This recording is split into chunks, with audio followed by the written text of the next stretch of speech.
So okay guys, welcome back to new video. So भाई आज की वीडियो में मैं एक्सप्लेन करने जा रहा है वन पीस का episode number 398। So without time wasting video को स्टार्ट करते हैं। So let's start.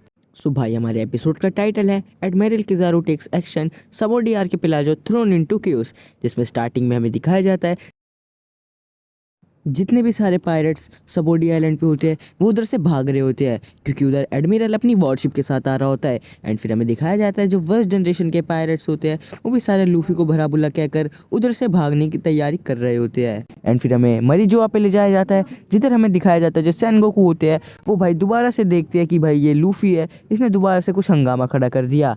एंड फिर इधर एक ऑफिसर आता है जो सेनगोकू को रिपोर्ट करता है कि इधर स्ट्रॉ हैट के क्रू के साथ कैप्टन किड और ट्रफलगर लोगा भी क्रू है। एंड उस आइलैंड पे 13 पीपल बाउंटी के साथ कंफर्म हुए हैं, जिनमें से 5 का बाउंटी 100 मिलियन से भी ऊपर है। एंड ये जो सब केस हो रहा है इसको देख के ऐसा लग रहा है कि इन सब पायरेट्स का हेड मंकी डी लूफी है जिसने सेलेस्टियल ड्रैगन को मारा। एंड हमारा उस ऑक्शन ऑफिस के गार्ड से भी कांटेक्ट टूट गया एंड उन्होंने 3 सेलेस्टियल ड्रैगन को अपना हॉस्टेज बना रखा है। एंड फिर सेनगोकू उससे पूछता है कि उन्होंने कोई डिमांड करी तो उसे बताते हैं अभी तक उनकी कोई डिमांड नहीं है। एंड फिर उधर एक एडमिरल बैठा होता है जिसका नाम किज़ारू होता है। वो बोलता है कि केस कुछ भी हो सेनगोकू सान, हमें एक्शन लेना ही होगा क्योंकि बात वर्ल्ड के नोबल्स पे आई है। एंड फिर वो सेनगोकू से बोलता है कि आप मेरे को अलाउ करें एंड ये सब मेरे पे छोड़ दे एंड मेरे को उन सब पायरेट्स को हैंडल करने में ज़्यादा समय भी नहीं लगेगा। एंड फिर जो एडमिरल किज़ारू होता है वो सबोडी आइलैंड के लिए निकल जाता है। एंड फिर हमें दिखाया जाता है जो ऑक्शन वाला डिस्को कुन होता है वो डोफ्लामिंगो को फ़ोन करता है एंड बोलता है अभी आप कहाँ पर हो, हमारी शॉप है जो पूरी तरह से लुट चुकी है एंड हमारी शॉप में इवन सेलेस्टियल ड्रैगन्स पे भी अटैक हो गया, तो वर्ल्ड गवर्नमेंट तो हमें छोड़ने नहीं वाली, जल्दी से जल्दी कुछ करिए। तो फिर डोफ्लामिंगो से बोलता है कि ह्यूमन ट्रैफिकिंग अब बहुत ही पुरानी हो चुकी है एंड वैसे भी ये शॉप मैं अब तुम्हारे नाम कर रहा हूँ, तो मेरे को आज के बाद तो कॉल मत ही करना। तो फिर डिस्को से बोलता है कि आप ऐसे समय पे हमें नहीं छोड़ सकते। तो फिर डोफ्लामिंगो से चुप रहने के लिए बोलता है एंड उसे बोलता है कि तुम अपनी गलती का ब्लेम मेरे पे मत डालो एंड वैसे भी न्यू एरा आने वाला है, नेवी ने हमें ऑर्डर्स दे दिए एंड अब मेरे को एक ही चीज़ पे फोकस करना है, वो है 7 warlords versus white beard pirates. And फिर हमें नेवी दिखाई जाती है जो लोगों को उधर से निकलने में हेल्प कर रही होती है एंड उधर से उधर जाने से भी लोगों को रोक रही होती है। एंड फिर हमें एक ऑफिसर दिखाया रहता है, वो बोलता है कि नेवी एचक्यू ने क्या बोला। तो फिर उसे एक ऑफिसर बताता है कि एडमिरल किज़ारू इधर आ रहे हैं। एंड फिर वो बोलता है इधर आ रहे हैं, तो फिर वो बोलता है हाँ उन्होंने तो मेरे को यही बताया है।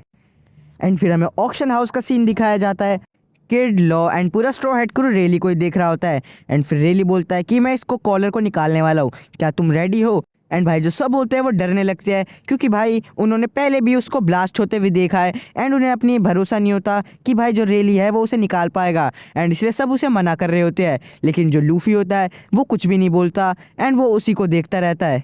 एंड उसो बोलता है कि फ्रैंक की चाबी लेने गया ही है एंड वो इधर ही आने वाला होगा। एंड फिर जो जोरो होता है वो बोलता है कि मेरे को नहीं पता इसने पहले कौन सी टेक्निक यूज़ करी, लेकिन ये कोई साधारण ओल्ड मैन तो नहीं है। एंड जो सांजी होता है वो भी बोल रहा होता है कि हम कैमी चान को ऐसे ही इसके हाथों में नहीं छोड़ सकते, ये फ्रैंकी क्या कर रहा है। सब भी उसे बोल रहे होते हैं कि ये बिना चाबी के नहीं निकलेगा, ये बहुत डेंजरस है।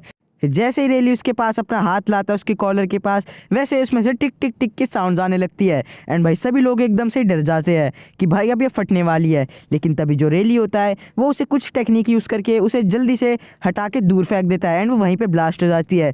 उसी समय जो फ्रैंकी भी होता है वो भी उधर आ जाता है एंड बोलता है इधर क्या हो रहा है। एंड इस ब्लास्ट को देख के सबको लगता है कि वो कॉलर कैमी के गले में ही फट गई, लेकिन जब वो कैमी की तरफ देखते हैं तब उसकी जो कॉलर होती है वो निकल चुकी होती है एंड बस सभी एकदम शॉक हो जाते हैं। एंड फिर फ्रैंकी बोलता है ये क्या बकवास है, मैंने इतनी मेहनत से ये चाबी ढूंढी। एंड फिर रेलियो से बोलता है तुमने ढूंढ ली, ये बहुत अच्छी बात है, लेकिन अब हमें इसकी ज़रूरत नहीं है, तुम ये चाबी इन स्लेव्स को दे दो। एंड फिर जो कैमी होती है वो उसे थैंक्स बोलती है, लेकिन जो फ्रैंकी होता है बोलता है कि भाई ये सब क्या चल रहा है और तुम कौन हो। एंड फिर सब बोल रहे होते हैं भाई उसने क्या करी। एंड उस सब बोलता है कि इस ओल्ड मैन से दोबारा कोई मिस्टीरियस चीज़ करी, लेकिन ये ओल्ड गाय है कौन। एंड फ्रैंकी उन्हें चाबी दे देता है एंड बोलता है कि सारे बायर्स इधर से चले गए, अब तुम आज़ाद हो, तुम्हें जो करना है करो। एंड फिर जो स्लेव्स होते हैं सारे वो बहुत ही खुश हो जाते हैं। एंड फिर उसोप बोलता है कि अगर इस ओल्ड मैन ने इतने सारे गार्ड्स को एक ही बार में नॉक कर दिया तो ज़रूरी से कोई मैजिक वगैरह आता होगा या फिर इसके पास कोई सुपरनेचुरल पावर है। और ये लूफी तुम्हारी स्ट्रॉ हैट के बारे में भी कुछ बोल रहा था, क्या तुम इसे जानते हो? तो फिर लूफी उसे मना कर देता है कि मैं इस ओल्ड मैन को नहीं जानता। एंड फिर जो हाचिन होता है वो बोलता है कि शायद उसको हाकी बोलते हैं, उसके बारे में ज्यादा तो नहीं पता। एंड फिर जो रेली होता है वो बोलता है कि सॉरी मेरे को पता नहीं था इधर और भी पायरेट्स है, लेकिन तुम जरूरी स्ट्रांग होगे जो तुम मेरी उस पावर के सामने भी टिक पाए। एंड फिर जो किड होता है वो बोलता है कि मैंने कभी भी नहीं सोचा था कि मैं इतने मशहूर बंदे से इधर मिलूंगा, डार्क किंग सिल्वर्स रेली। मेरे को उसके बारे में कोई शक नहीं, लेकिन इतना लेजेंडरी बंदा ऐसी जगह पे क्या कर रहा है? एंड फिर जो रेली होता है वो उसे बोलता है कि इस आइलैंड पे मेरे को रेसान के नाम से जाना जाता है, मेरे को उस नाम से मत बुलाना, क्योंकि अब मैं बुढ़ा हो चुका हूँ एंड मैं चाहता हूँ मैं पीसफुल लाइफ जी सकूँ। एंड फिर जो रेली होता है वो हाचिन को बोलता है कि मैंने तुम्हें इतनी बार बोला है कि तुम इन आइलैंड पे मत घुमा करो। फिर हाचिन उसे सॉरी बोलता है एंड रेली जो होता है लूफी को थैंक यू बोलता है उसके फ्रेंड को बचाने के लिए। फिर लूफी उसे बोलता है कि ओल्ड गाय तुम मेरे से क्या मिलने की बात कर रहे थे? फिर रेली उसे बोलता है कि वो सब हम बाद में बात करेंगे, सबसे पहले तुम इधर से निकलने की सोचो। एंड किट के क्रूमेट बोलते हैं कि उन्होंने हमें चारों तरफ से घेर लिया है बॉस। एंड फिर नेवी वाले बोलते हैं कि क्रिमिनल्स तुम रोसवर्ल्ड फैमिली को छोड़ दो, नहीं तो इधर एडमिरल तो आ ही रहे हैं। एंड फिर जो लो होता है वो बोलता है कि हम सिर्फ इधर बंदी नहीं है, हम भी लूफी के साथियों की तरह ट्रीट किए जाएंगे। एंड अब मेरे को समझ भी आ गया कि तुम इतने बदनाम क्यों हो स्ट्रॉ हैट लूफी। एंड फिर जो किड होता है वो बोलता है कि मेरी कोई कंप्लेंट्स नहीं है, लेकिन मैं इतना पागल नहीं हूँ कि जो सीधा जाके किसी एडमिरल से भिड़ जाए। एंड रेली भी बोलता है कि मैं उस पावर को दोबारा यूज़ करना नहीं चाहता, और अगर मेरे को नेवी वालों ने डिस्कवर कर दिया तो मेरे को आराम से जीने भी नहीं देंगे। एंड फिर किड बोलता है कि मेरे को किसी सीनियर सिटीजन को नहीं बताना, लेकिन अगर जिसको भी बचना है तो मेरे साथ आ सकता है। एंड फिर हमें दिखाया जाता है लूफी, किड, लो उस ऑक्शन हाउस में से निकल रहे होते हैं एंड तीनों बोल रहे होते हैं कि नेवी वालों को मैं मारूंगा, नहीं मैं मारूंगा, लाइक वो गाइस बहस कर रहे होते हैं कि नेवी वालों को हम मारेंगे। एंड फिर नेवी वाले बोलते हैं कि ये तीनों कैप्टन है। एंड फिर हमें उनका इंट्रोडक्शन कराते हैं। पहले हमें लूफी दिखाया जाता है जिसका 300 मिलियन का बाउंटी है, एंड फिर किड जिसका 315 मिलियन का बाउंटी है, एंड फिर लॉ जिसका 200 मिलियन का बाउंटी है। एंड फिर लूफी, किड, लो तीनों एक साथ बोलते हैं कि अगर किसी को पीछे रहना है तो रह लो, इनको तो मैं ही संभाल लूंगा। एंड फिर हमें वापस ऑक्शन हाउस के अंदर का सीन दिखाया जाता है। जिधर नामी होती है वो बोल रही होती है कि भाई वो सब पागल है, वो सीधा ही लड़ने चले गए। एंड फिर हमें दिखाया जाता है जो उसोप होता है वो बोलता है कि हम इस चांस को एस्केप करने के लिए यूज़ कर सके हैं, हम इधर खाली ऐसे हाथ पे हाथ धर के नहीं बैठ सकते। एंड फिर जो हाचिन होता है वो बोलता है कि सॉरी मैंने तुम्हें इतना ट्रबल कॉज कराया। एंड फिर जो स्टारफिश होती है वो बोलती है कैमी ये मेरी गलती है, मैंने तुम्हें अम्यूज़मेंट पार्क जाने नहीं दिया। एंड फिर कैमी उन्हें सॉरी बोल रही होती है, लेकिन फिर जो फ्रैंकी होता है वो बोलता है कि तुम्हें सॉरी बोलने की कोई ज़रूरत नहीं है। एंड फिर जो स्टारफिश होती है वो बोलती है कि स्ट्रॉ हैट ने भी यही सेम चीज़ बोली थी। फिर हमें फ्लैशबैक में दिखाया जाता है जो लूफी होता है वो बोलता है कि तुम तीनों मेरे फ्रेंड्स हो, एंड भाई कोई भी हमारे फ्रेंड में सॉरी वगैरह नहीं होगा, एंड कुछ भी हो जाए हम कैमी को रेस्क्यू करा के ही रहेंगे। एंड फिर हमें जोरो दिखाया जाता है जो बोलता है कि हम भी उन्हें फॉलो करते हैं और हम एक ही बार में सब निकल जाएंगे। एंड फिर जो रेली होता है वो बोलता है कि चलो मैं भी चलता हूँ। एंड फिर रेली उन्हें बोलता है कि हम ग्रोव नंबर 13 पे सब मिलेंगे। एंड फिर जोरो से बोलता है गॉट इट, लेकिन जो उसप होता है वो बोलता है कि तुम बिल्कुल भी नहीं समझे होंगे। एंड फिर जो रेली होता है वो पूछ रहा होता है कि तुम क्या करोगे मिस्टर जाइंट। एंड फिर जाइंट उसे बोलता है कि हम सब स्लेव्स बनने ही वाले थे पर तुमने हमें बचा लिया, मैं इन सबको लेकर कहीं दूर चला जाऊंगा। एंड फिर रेली बोलता है कि तुम ध्यान से जाना। और फिर जो जाइंट होता है वो बोल रहा होता है old man straw hat friend तुम सबका शुक्रिया, अगर हम कभी दोबारा मिलेंगे तो मैं तुम्हारा एहसान ज़रूर चुकाऊंगा। फिर उसोप बोलता है कि कोई दिक्कत नहीं है। फिर जो शॉपर होता है बोलता है कि तुम सारा क्रेडिट अकेले मत लो।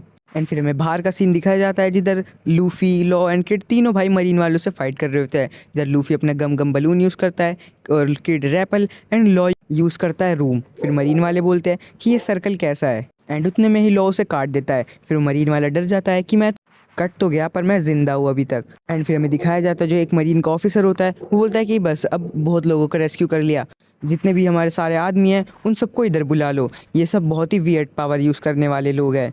एंड फिर हमें दिखाया जाता है जो वो होते हैं मरीन वाले वो कैनन यूज़ करते हैं। एंड फिर किड और लो एक दूसरे को बोल रहे थे कि तुम पीछे रहो, लेकिन उतने में लूफी भागा हुआ जाता है एंड यूज़ करता है अपना फिंगर नेट से। एंड फिर किड और लो बोलते हैं कि भाई इसकी बहुत ही वियर्ड पावर है। एंड फिर जो लूफी होता है वो गलती से एक बॉम्ब किड और लॉ पे भी फेंक देता है, लेकिन वो उधर से भाग जाते हैं।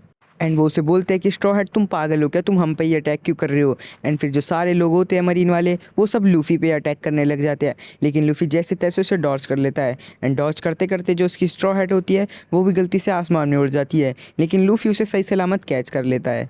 एंड फिर जो किड होता है वो सारे जो मरीन वाले होते हैं उनके जितने भी वेपन्स नीचे गिरे हुए होते हैं लोहे के, उन सबको अपनी मैग्नेटिक वाले डेविल फ्रूट की पावर से अपनी तरफ खींच लेता है एंड उन पर अटैक कर देता है। एंड फिर जो सारे मरीन वाले शॉक हो जाते हैं एंड बोलते हैं यकीन नहीं होता कि ये रूकीज़ है एंड ये इतने स्ट्रॉन्ग है। एंड फिर हमें दिखाया जाता है जो ऑफिसर पूछता है कि एडमिरल किज़ारू आ गए, एंड फिर जो वो बोलता है कि अभी नहीं आए पर जल्दी इधर आने वाले हैं। एंड फिर हमें दिखाया जाता है जो लॉ होता है वो बोल रहा होता है कि जितना मैंने सोचा था उससे ज़्यादा ही हंगामा इधर खड़ा हो चुका है। एंड फिर जो लूफी होता है वो बोलता है कि तुम्हारी कितनी वियर्ड पावर्स है। एंड फिर जो किड और लॉ होता है वो बोलते हैं हम बोलेंगे तुम्हारी सबसे वियर्डेस्ट है। एंड फिर लूफी बोलता है रियली। एंड यहीं पे जो हमारा एपिसोड 398 होता है वो यहीं पे एंड हो जाता है। सो हमारा एपिसोड तो था एकदम ही अमेजिंग। एंड अगर आपको वीडियो अच्छी लगी हो तो भाई आप ज़रूर से लाइक कर देना। एंड अगर आपकी किसी फ्रेंड ने अभी तक एपिसोड 398 की हिंदी एक्सप्लेनेशन नहीं देखी तो आप उसको भी ये वीडियो शेयर कर सकते हो। एंड अगर आपको ऐसे ही हमारे चैनल की रोज़ाना वीडियोस देखनी है तो आप चैनल को सब्सक्राइब करके बेल नोटिफिकेशन को भी ऑल पे सिलेक्ट कर सकते हो। एंड भाई नेक्स्ट वीडियो में जल्दी मिलेंगे, तब तक के लिए गुड बाय।